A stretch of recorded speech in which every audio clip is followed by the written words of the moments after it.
Today on In the Woodyard, I am at Modern Rentals. This is Craig, the owner. We're going to talk about saws today. Here we go. So today we're here at, I call it the heaven, the Mecca. Right, sure. You have the largest, or one of the largest, Husqvarna dealerships in the state, right? Correct. And you guys sell a crap ton of stuff. Yes, absolutely.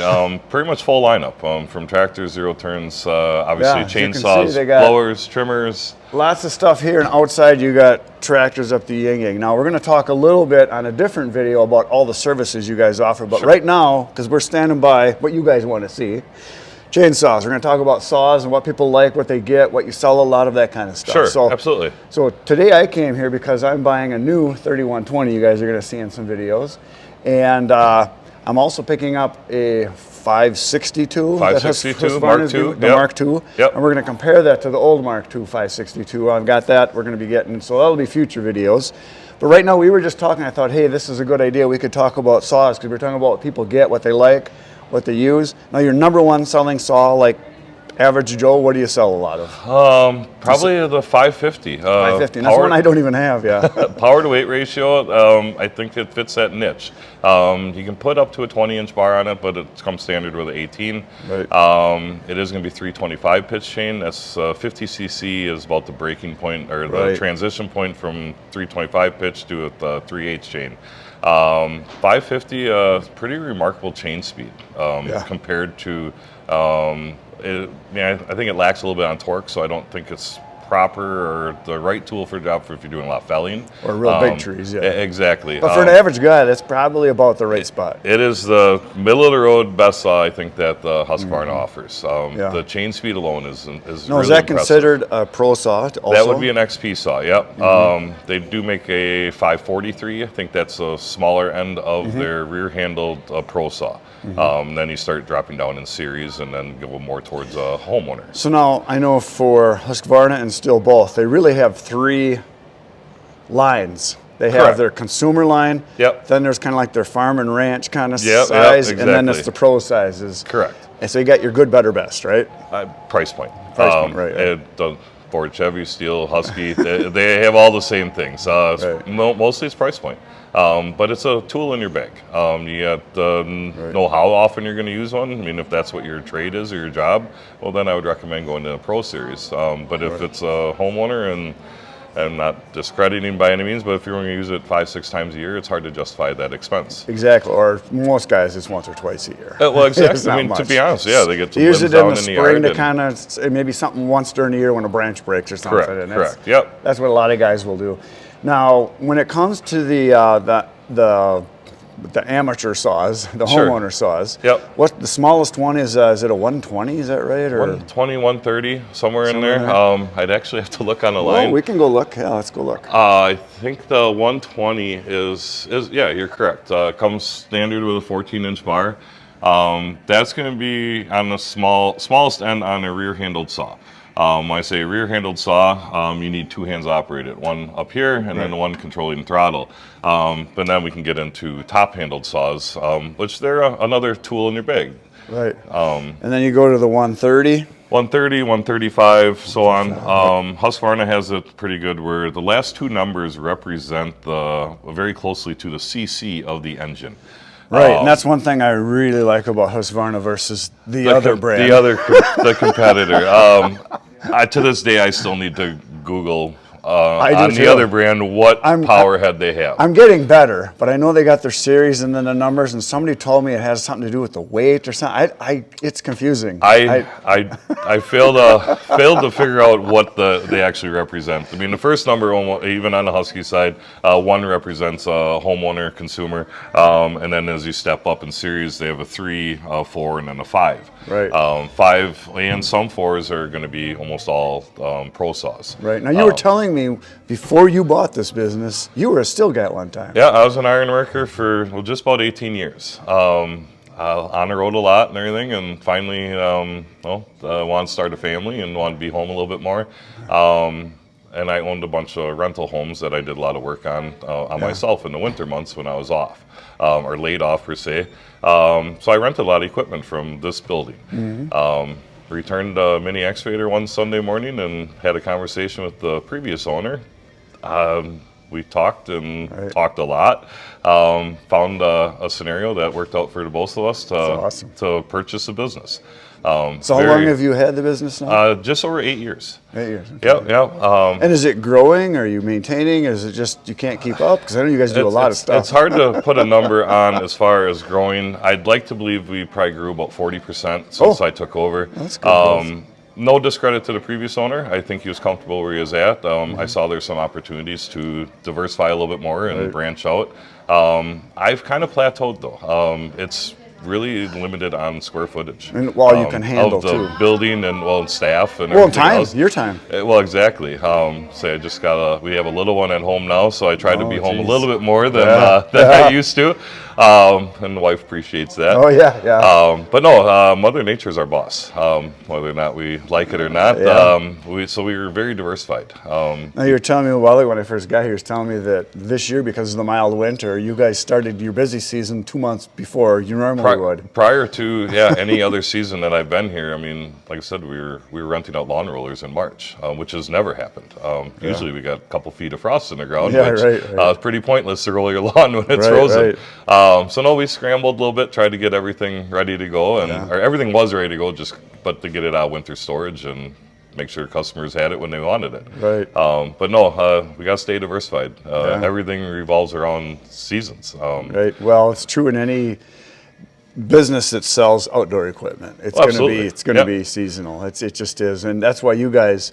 I think you guys do snow removal, correct? Oh yeah. And you supply landscaping materials. Yep. And that's actually one of the areas where I added on. I had an opportunity to purchase the empty lot next door when I bought the business here, or shortly after, and then we brought in all the mulch and aggregates and stone, and it's a niche. You got to try to stay as busy as you can. And and how many employees do you guys have here? On an average, about 20. That changes with seasonal.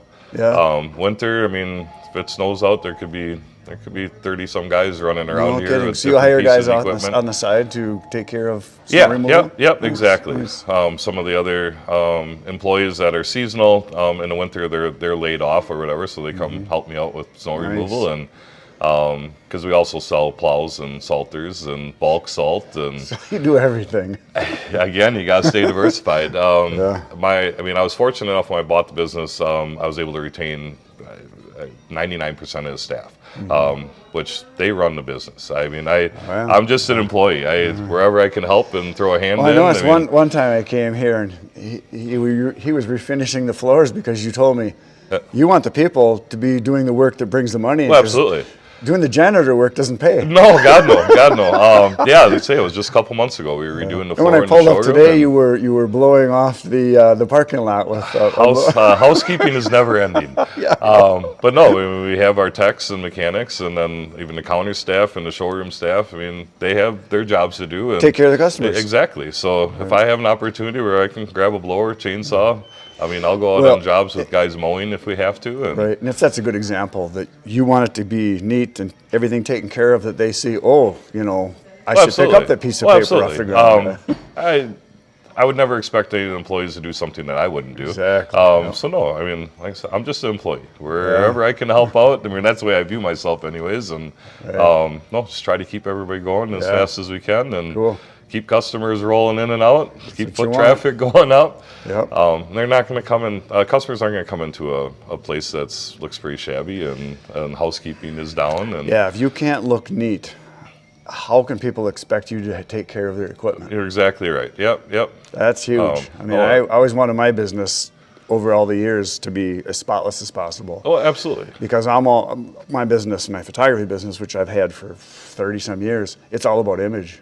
For the people. I mean, they want to look as good as possible, so I got to look as good as possible. They trust me in that I know what I'm doing, so I can give them advice and actually listen. Well, absolutely, and that's across the board with any business. When we deliver mulch, we want a nice vehicle. We want mufflers working or on. It's just a representation of your business and a reflection on you as a person. Absolutely. But like I said, if you want them to listen to you or sell something to them, well, you want to be able to have known experience on operating and yep, this is what I think think you should use or need. Right. Then you can go down or below besides Right, price point. and being honest with people too, and saying, yeah, this is a better piece of equipment, but you don't necessarily need it. Correct.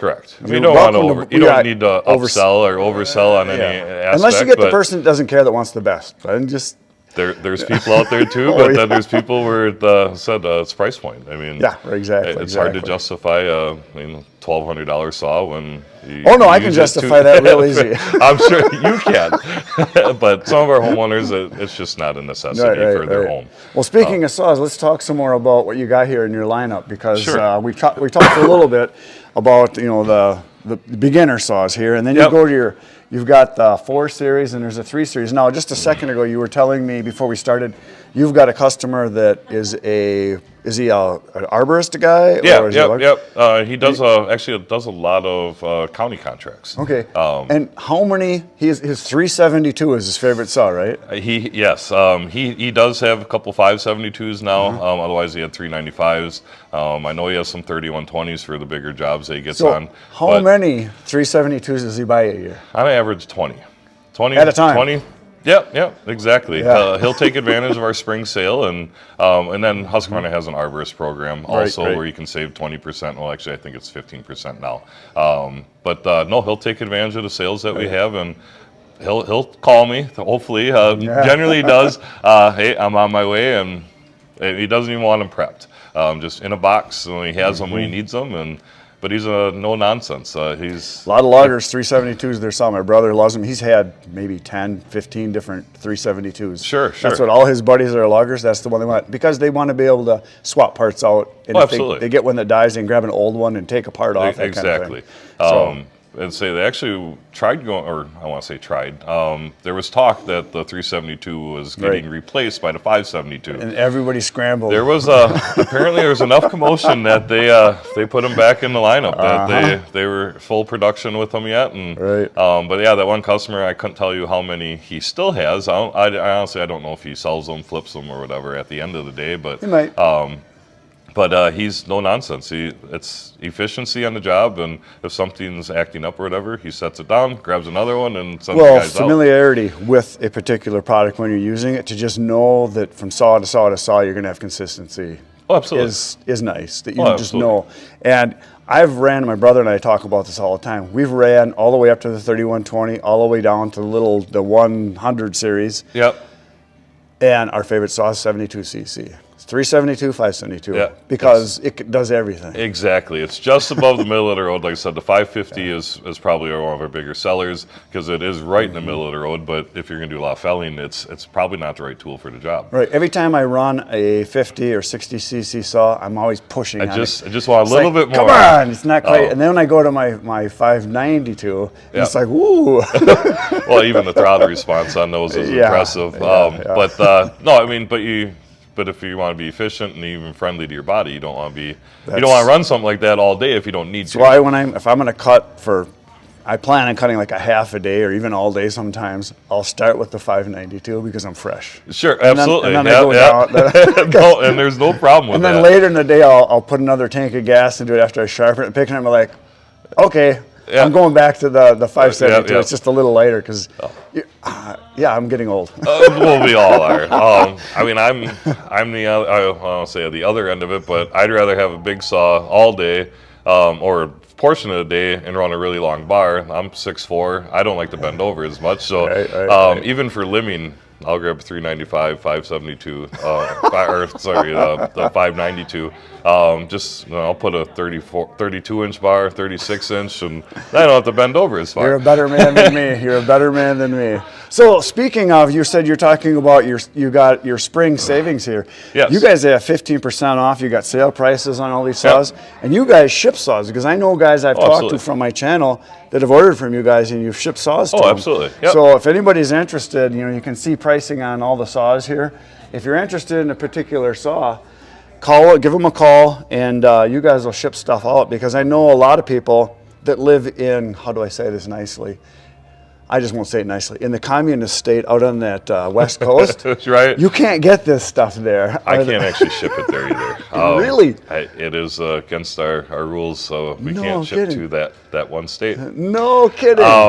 Which, I mean, I don't know if we ever cross the border, we'll ship to Nevada and then they pick it I up. bet I'm not they really do. sure. I bet they do. But no, unfortunately, we can't even ship there.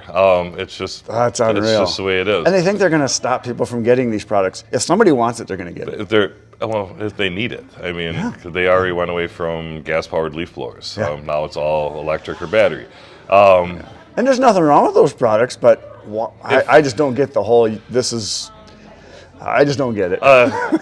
We don't quite understand it here either. The emissions that a small two-stroke engine that could possibly exhaust, does it really have an effect? My body produces more emissions than most chainsaws. Sure. So let's talk some more again about the saws here. So like you said, this is the 4 Series, and it's the 35. Yep. So then down here we've got the 440, and then you got the 445. Yep. And then this is more of the This mid-range lineup stuff. here is going to be your mid-range. I don't want to discredit anybody, but it's a farmer saw. It is made to get abused, beat up. This is what I started my business with right here. That's what I had. Absolutely. That's what I used for myself for cutting firewood. And I started cutting more wood and more wood and more wood, and finally I had more wood than I can possibly have. My wife said, "You got to sell some of that. It's ridiculous." Sure. So I used it for a year, and then I upgraded and I bought some other bigger saws. I went to I had a couple 576s, and then I went to 572s, and now I just want them all. Sure. And then this one here, I have this one, the 540. Okay. 543, 545. And here's the 550 right here, right? Yep, that's actually a G series, and then we also have standard 550 up here. And the G, just so people know, the G means heated handlebar. So over on the side, there's a switch right here you can turn it on. If you cut in the wintertime, it's awesome. I have one. It's great. Here's a little bar if you guys need a bar. It's the 5-footer. I've got one of those. That's awesome. Honestly, they with the 3120s comboed with the 60-inch or 5-foot bar, they're becoming more frequent sales for us. So 3120s, it's not for everybody. No. I believe it's one of the largest power heads on the market, even over the 88. That and the 881, yeah, they're about the same. They're right in the same area or whatever, but trees are getting bigger. I'm not really sure, but I think it's or just if it's a pride or it's a pride thing. I have that, and it's a toy for the most part. And then here's the 550, which you sell a lot of these. Yep. That's probably our biggest seller. And then even the 562 is starting to get a little bit more grasp, like you were saying. You just always want a little bit more. Right. When we were comparing CC, like I said, the 555, that's roughly 55 CC.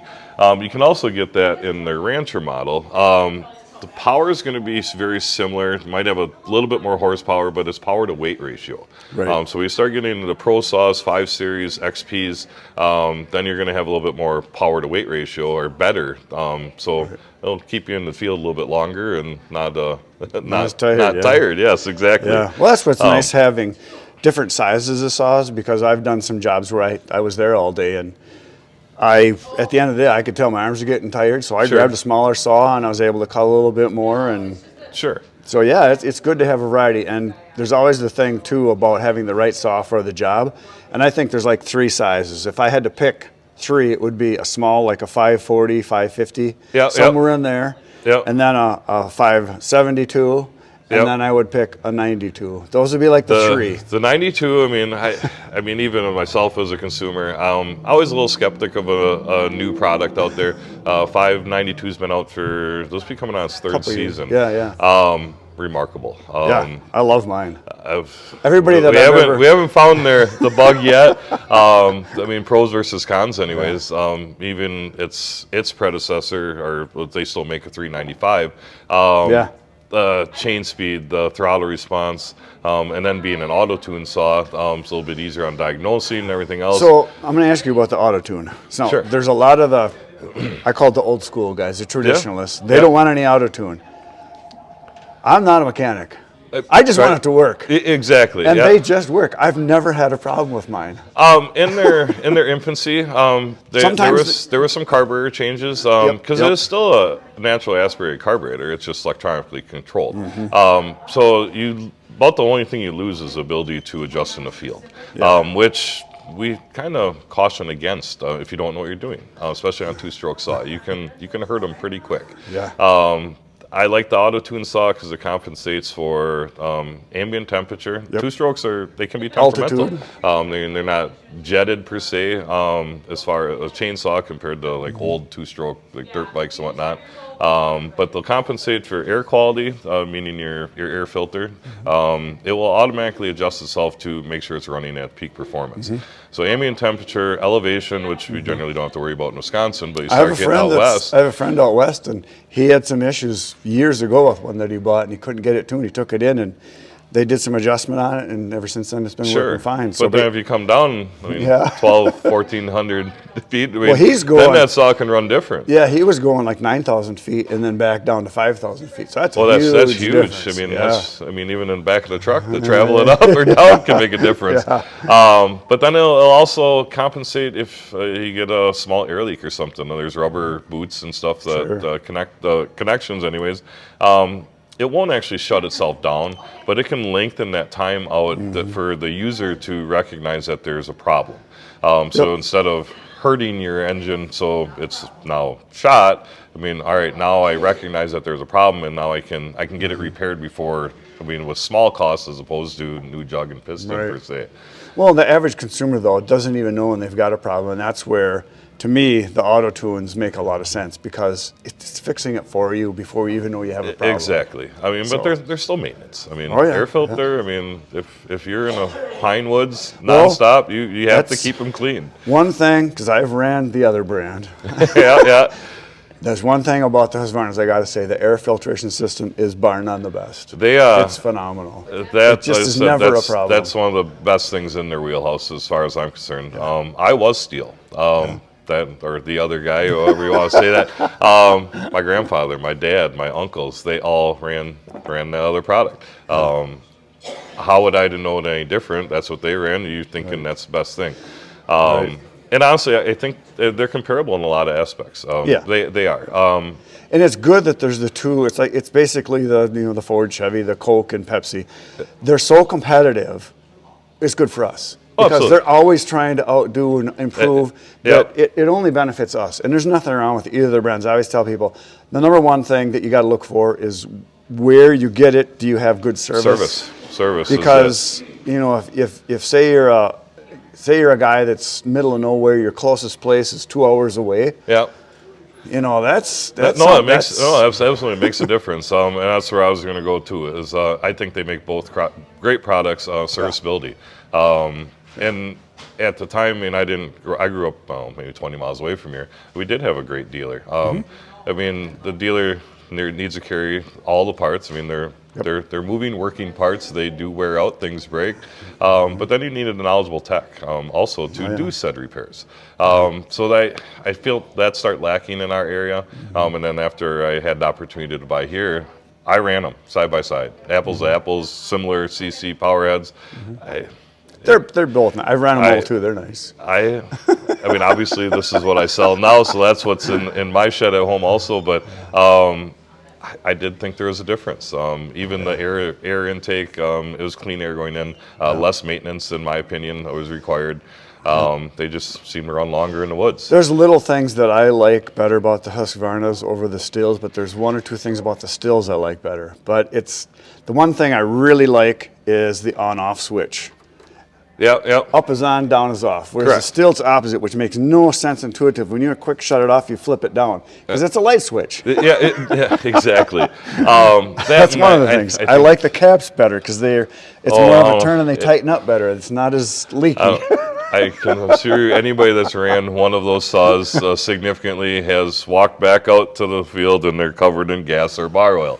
All saws leak eventually. Those cam locks, it's not tight enough. It just isn't. And then if you don't have it oriented just right, it can be frustrating. And I've talked to guys that have them, and they say, that's one of the things. So anyway, we don't need to get in that fight. Correct. Fair enough. Here's the 372. This is there it is. That's the workhorse that you've had for a very long time. We've got one of these. Bert's got this, so he loves it. Let's say we're actually waiting for some more 395s. That's what's supposed to be there. They did slow down a little bit after the 592 came out. Right, and that's right here. Yep, 592, and that's a G also. That's a G, and then there's another one right here. Just not a G though. Yep. Correct. Yep. I would say we offer both in most of the felling models. How were the 585s? Because that's not an Autotune, right? That is not. That's a traditional carburetor. To Did be they honest, do that I think for the it's logging industry kind of? Is that why they kind of did it? I think they were. And maybe I'm wrong on this. Obviously, I don't have To go insight. from here to I here? thought it was going to replace, and it might get there because 585 actually has a little bit more power than the 390, and then the same thing on the 395 compared to 592. I think they were trying to actually cycle out the 3 series on their bigger saws. But they still sell a lot. But they still sell them. They still make a lot of them. loggers like the 390s. 390 compared to a 395. 395s are very thirsty. A yeah. lot of power there. But if you want efficiency in the woods, the 390 is generally will cover almost all the same ground. It just will be a little bit lacking on that little bit of torque compared to 390. So 585, I don't think it gets enough credit. I ran them personally.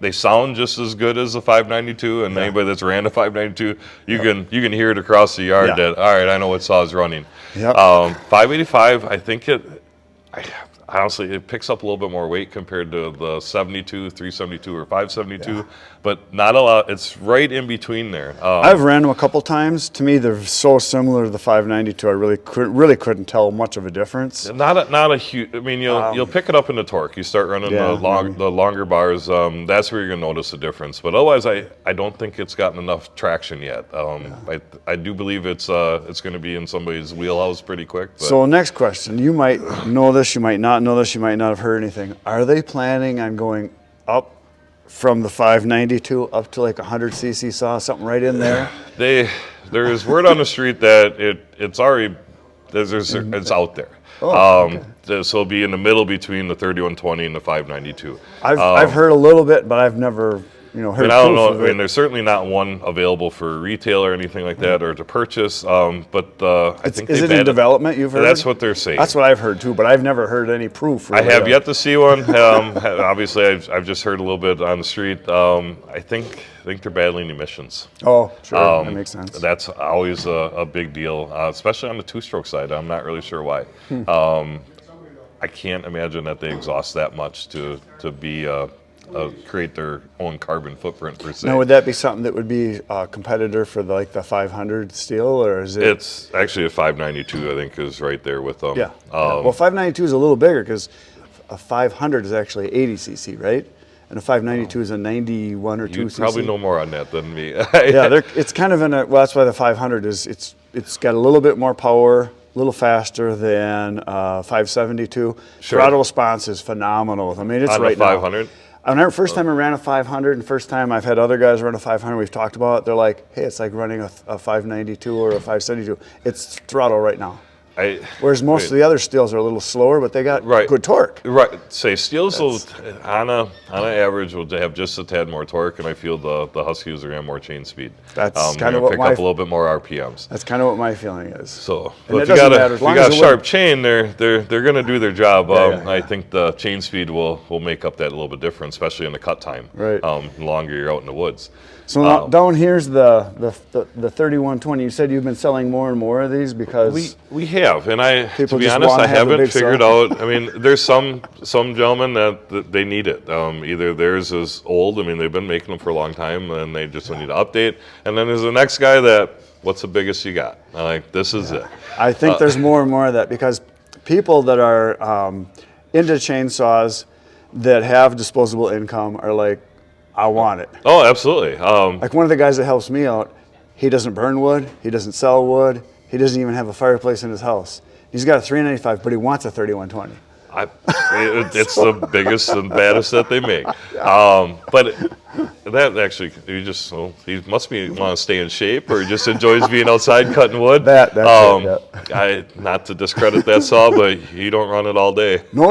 It's fun to run, and I'm going to be taking it to. I'm going to Indiana this weekend here. Okay. Which by the time you guys see this, I'll already be back. And I'm going to take the new one that I'm buying today and my old one. Sure. So we're going to have guys that can try it out. So you might sell a crap ton more of them because there's going to be a bunch of guys using them. By all means, as they do come with a price point, obviously. I mean, it is the biggest saw that Husqvarna makes. And then you can adapt to it a little bit as well. They'll come with a 404 driver in it. As we were talking earlier, we can go down to a 3/8 driver because then you can run a little bit smaller bars. You want to talk power and horsepower alone, you put a 28-inch bar on a 3120. There's no stopping it. The power head alone weighs like, is it 26 pounds, 27, something like that? 22.9. 22.9. But then if you put that the 60-inch bar, 60-inch bar, and the chain 5 on foot, it's 42 pounds. Oh, I don't doubt that. I don't doubt that. It's more than you want to lift. It's like you kind of get it on the wood and just set it there. It's not in a bad scenario if the tree's already laying down, but if you're using it for felling, we cut an ash tree down that was a 16-foot ash tree, and you've cut some big stuff down. And it works great, but it's all you want just to get it. Exactly. We actually started the cut and then stuck the bar in. We started to cut with another saw. Oh, sure. Just to get it in there. Because you can't really hold it up. It's got a little bit of crown in there too as well. No, I'd say I used that same setup on one of the largest trees I've ever taken down. That was. So you said you cut a big one. How big was it? That was a cottonwood, 11 feet across. Across. So that across, diameter. That 60-inch bar didn't even get all the way through it from both sides. And the amount of water that came out of that. And I wish I would have had my knee highs on. I mean, it was 3 inches of water we were standing in while we were laying that down. Was it in the spring of the year you did it? Yeah. Unfortunately, that's when the customer wanted it down because I did kind of maybe we can get it after the sap run here and maybe a little bit drier. That they needed it down at that time. Yeah, nice. But no, I grabbed one off the shelf, tooled it up, grabbed an extra chain. Didn't actually need it, but no, we felled it, and then the work got a lot easier because the weight of that saw did its job. Right. Yeah. If you're just cutting them down. So if you guys are interested in saws, they've got them. They'll ship them. Or if you're in the area, you're in Ripon, Wisconsin here, they got saws that are on sale right now. You guys need to buy some saws, don't you think? Absolutely, yes. And then this sets us apart from, I guess, your box store.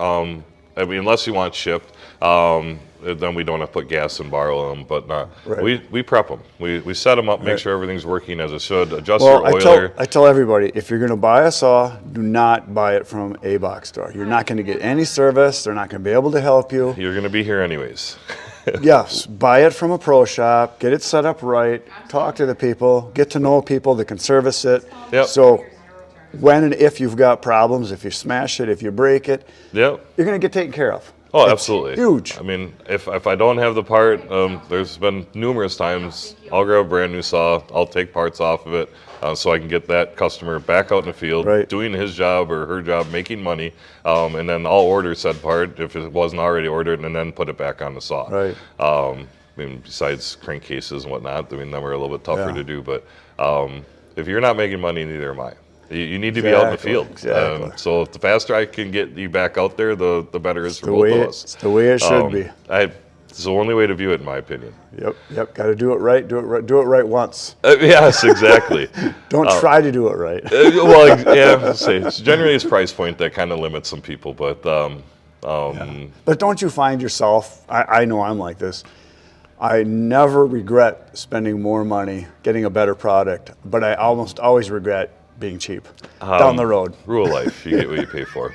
I don't care if it's your next vehicle. I don't care. Lawnmower, chainsaw, I mean, even jewelry for the wife. You get what you pay for. Buy once, cry once. Honestly, that's unfortunate. I mean, but that is being one of my opinions that I hold to most steady. Yeah.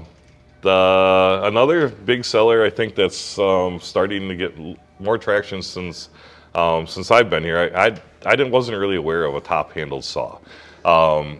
Things, those are handy. They do have them for your 435, which would be more on your homeowner consumer, and then all the way up to T540. That is an amazing tool to have in your bag.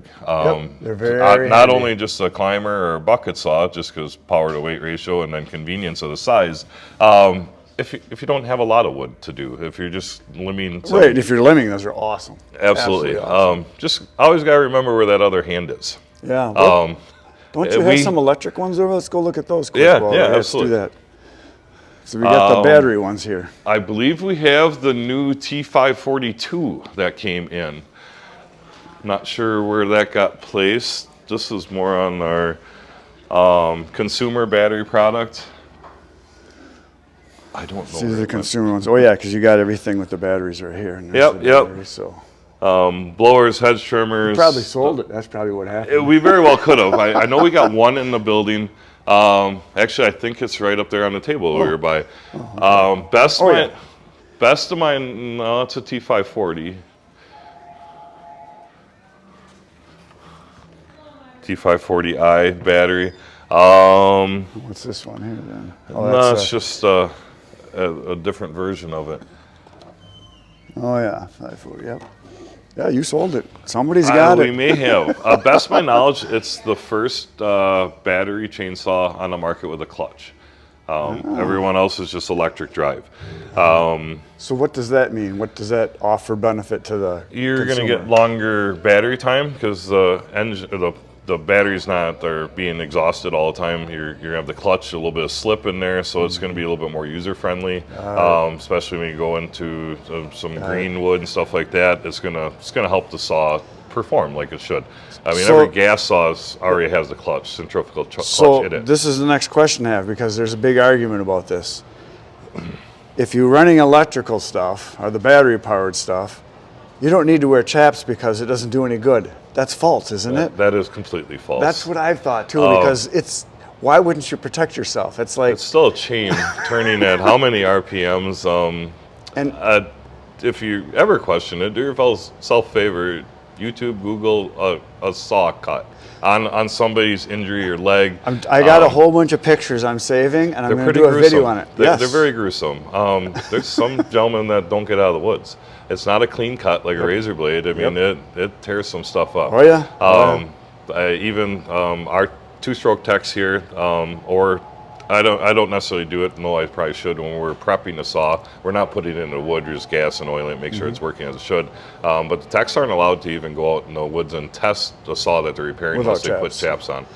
Chaps, eyes, helmet, ears, gloves, eyes, ears, steel-toe boots, the whole PPE. works. A chainsaw cut is gruesome. They don't clean up good, and they're dirty. You got oil and everything else. Sap I got and cut wood once on the fingers when I was sharpening my chain on my processor, and there was oil in it. I got oil in my skin. Sure. I got an infection. Oh, I don't know. I mean, they're dirty. It was nasty. Exactly. It was bad. I didn't realize what had happened. I thought, why isn't this healing? And then I got pus, and it was, ugh.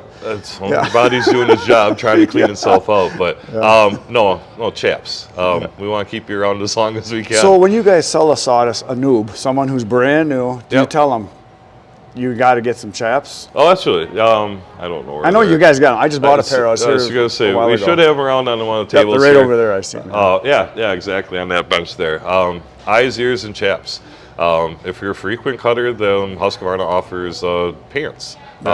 Chaps can, if you're climbing around in brush or whatever, they can be a little loose on the bottom side. That's why I just got the full reps, because my old ones were getting caught in They're brush. going to snag a little bit on here. Well, then that's not safe as well either. But no, I have a set of pants at home, or a pair, I should say. If I'm going to be cutting all day, I just put those on. Just more convenient. Right. And they're reusable. I mean, just because you get nicked or touched once doesn't mean that that set of chaps is shot. I had a pair I just did a video on where I hit my leg twice, and they're shot. Well, they can be. You just managed to hit it in the same spot. No, both different legs I hit. Oh, really? Yeah, it was bad. Well, you did it pretty good then. I was brushing. I was swinging the saw side to side. Sure. And it happened fast. Oh, absolutely. And it was like getting punched. It hit me that hard. It actually hurt my leg, but the chaps stopped the saw. I would say maybe a scratch, but it didn't go in. Yeah, it stopped the saw right now. So they work.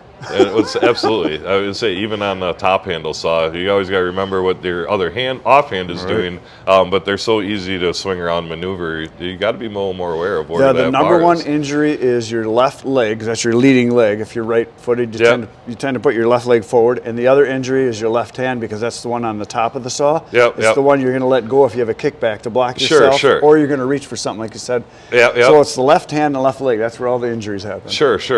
The left hand, though, I guess I've never had a kickback. Because your right hand's on the throttle. It is, but chainsaws are designed. Let's just use one we have here. That if you do get kickback, it stops. Well, I think what it is chain guys are reaching to move a branch with your left hand, because your right hand's on the trigger. Oh, exactly. Yeah, exactly. And that's where I think that's why a chain brake is designed the way it is. That if you get kickback, it automatically stops that chain. Yep. And then they make a trio. I've only sold a few of them. I don't actually keep them in stock. I think they might be a little bit bulky. A trio model has a chain brake on the rear too, so it actually goes over your forearm. So then if that kicks back, it's another preventative for kickback. Interesting. I haven't sold a lot of them, but there are some people that, no, I want my guys to be protected, and that's what they have in Tree the service field. guys probably, I would bet.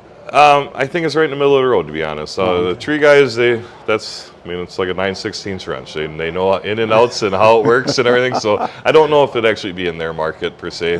It's just actually more moving parts. But if it's your safety you're concerned about, there's another option to go. So if you guys are interested in saws, they've got them. They're for sale today. Absolutely.